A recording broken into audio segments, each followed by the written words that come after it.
Ассалаумалейкум, сіздермен мен Айжан Айтқалиқызы. Бүгін сіздермен малинаны қысқа қатыруды бірге жасайтын боламыз. Сондықтан менімен бірге болып, видеомды соңына дейін көріп, каналыма тіркеліп, лайк басып кетуді ұмытпаңыздар. Ең алдымен малинамызды жақсылап тазалап аламыз да. Менде 7 килограмм малина, 7 килограммға мен 1/1 қант қосамын.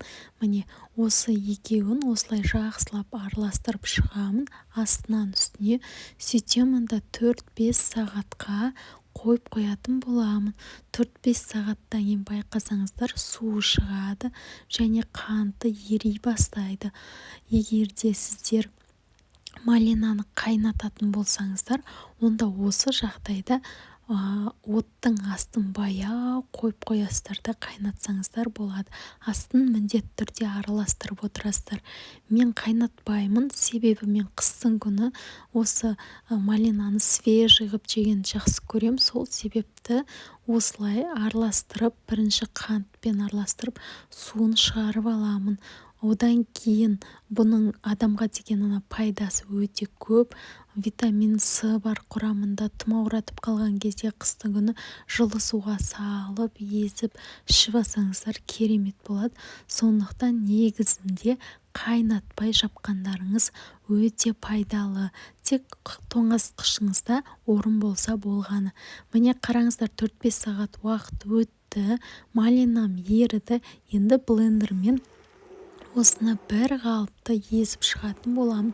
Егер сіздердің үйлеріңізде блендер болмаса, кәдімгі оқтаудың ұшымен жалпақ бір басы жалпақ сондай нәрселермен езуге болады.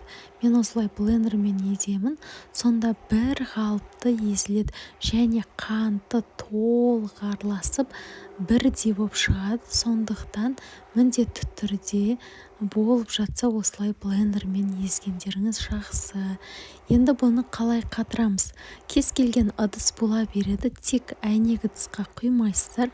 Мейлінше жанындай бөтелкелерге немесе жанындай пластмасса ыдыстарға құйып тоңазытқышқа қатыратын боласыздар.